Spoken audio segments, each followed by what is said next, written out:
Hey there, YouTube, Rumble, wherever you may be watching from. It's great to be back with you. Today's lesson is in our Quick Hits series. For those of you new to the channel, Quick Hits is what I'm calling this little playlist here on YouTube or Rumble, where we focus on like little short lessons, and they could cover anything from specific fills or patterns or pad work or grooves, but it could also be more topics like maybe talking about genre or drum set setup or gear. Today we're talking about practice. So practice. I just wanted to give some thoughts, some of my thoughts on the good approaches. I shouldn't say the best, but good approaches to practice. Over the years that I've been teaching private lessons, I've had a lot of students. Obviously every person is different. Everybody learns differently. Everybody practices or gravitates towards practicing differently. So I thought it could be cool to maybe touch upon some of the things that helped me, and they've helped some of my students over the years, and they hopefully could help you guys. So I think there's kind of generally two types of people when it comes to practicing. There's the very, very strict and maybe over analyzing practice schedule type person, or there's the person who's rather kind of lackadaisical with it. They just kind of play when they feel in the mood, and sometimes that may, weeks may go by and they really haven't practiced much. We obviously, I think obviously it's worthwhile to find somewhere in between that. And let me explain why. I think the latter, the kind of lazy approach to practice. I mean, lazy just sounds bad anyway, right? I think it's obvious what's not good about that. Obviously if you go, days, weeks, without practicing something that you're really trying to work on our instrument, obviously it's going to take a really long time to improve, and maybe we won't ever improve with whatever that thing is that we're working on. So I think the reasons why, the lackadaisical approach to practice, isn't good. I think the reasons why it's not good is kind of self-explanatory. But I think that the flip side, the other extreme of that is, the hyper-focused, maybe even over-analyzing their practice routine and, schedule. Why that might not work for everybody is because sometimes it can maybe suck the fun out of the instrument. And so some things that, I think, like I mentioned, everybody is different. Everybody learns differently. And I think that means that most people, a lot of people can practice differently and still see tremendous improvement on the drum set or any instrument for that matter. I think that, there's, for the people that really need a schedule, I think that's amazing. You see that with great, workout programs or exercise routines, or dieting or nutrition, I should say, not dieting. Having that real detailed schedule can be amazingly helpful for people. But often I think, especially for older students who maybe are brand new, they want to play the drums and they want to learn, but maybe they're full-grown adults at this point and they've never touched the instrument before. Sometimes learning an instrument can be really challenging in a busy life. You've got job, maybe you've got, a spouse, kids, big families, who knows, or a lot of, you've got your job and then maybe a lot of other activities that you already committed to outside of, a 9-to-5 job or something. And so it can be hard to get into that practice routine. What I say for those type of people, that can also apply, of course, to younger folks, teenagers, kids, maybe their school schedule is busy, etc., after school activities, etc. What I say to all those type of people is just start to build a habit. The goal is not to go from 0 to 60. So if you've never picked up the sticks before and you're just getting started, the goal isn't, all right, now I need to practice an hour a day, 7 days a week, indefinitely. That can be really cool if you can instantly do it. More power to you. That's awesome. But for some people, they might just not have the time. And when we over analyze that. We can get in our head and then criticize ourselves. That's like, okay, I'm not practicing for an hour or 30 minutes every day or 5 times a week or every other day. Therefore, I'm failing at the instrument. That's not a healthy approach and outlook. So what I try to tell people with those busy schedules, if you have no practice routine in your life, try to find 5 to 15 minutes a couple of times a week, even if it's twice a week. If you're starting from 0, hey, 2 times between 5 and 15 minutes, that's something.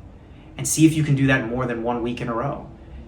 And often what I've found with my students is that when they try that small goal, inside of that 5 to 10 minute to 15 minute practice session, often they tell me, I was in it and I was enjoying it, and I realized I could go for 5 more minutes with my practice or 10 more minutes. And then before you knew it, if they were only planning on doing 5, maybe they got to 15. Or if they were doing 15, maybe they got to 25 or 30 minutes. And then they went about their day and they felt great. And then they were able to do it again, maybe 2 or 3 days later. And then 1 week turns into 2 weeks, 2 weeks turns into 3 weeks, into a month, etc. Another thing that can happen is they might say, the first 2 weeks I only did 2 days. Let me see if I can bump it up to 3. Or to every other day, or to 5 times a week, or something like that, starting with that small goal and building. It's a super healthy way to approach the instrument, and you start to feel the momentum, you start to see the progress, and then that inspires us to want to carve out practice time even more.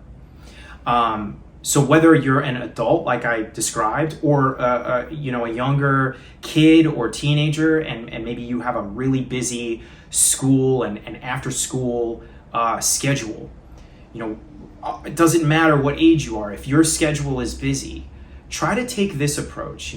Think 5 to 15 minutes. Can I do that today? Or can I do that tomorrow? And then maybe a couple days later, can I do it again? Or if you're a little more ambitious and this isn't too overwhelming of an idea, maybe you say to yourself, I'm going to try 5 to 15 minutes today, and then I'm going to try to do that every other day for the next week or 2 weeks or maybe a month. So that's, I think, a really healthy approach. And often I've found with students that before they know it, they're practicing for 30 to 45 to an hour consistently. Maybe not every practice session, but often throughout a week or throughout a month.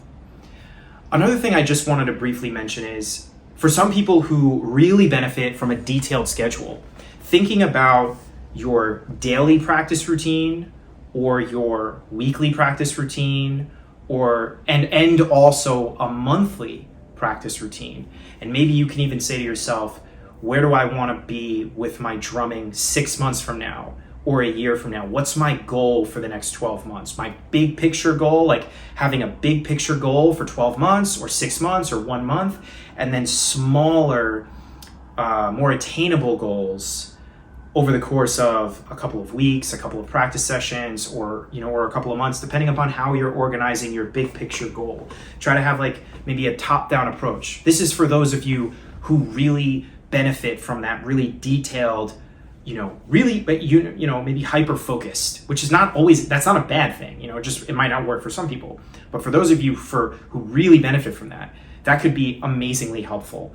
I know there was many years of my life when I was a teenager, when I was studying at the Collective School of Music in New York City, having that kind of very hyper-focused, hyper-detailed practice routine was so helpful for me in my growth.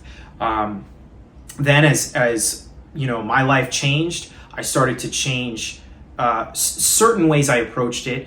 I still approach my practice in what do I want to achieve, big picture over a year, over 6 months, and then those smaller, closer, attainable goals. I still do that, but I'm maybe a little bit more laxed now. I'm 35, so now life is different. My music career is much busier now than it was obviously in music school. So my schedule had to adjust, my practice schedule. But I like that approach of that kind of detailed thing.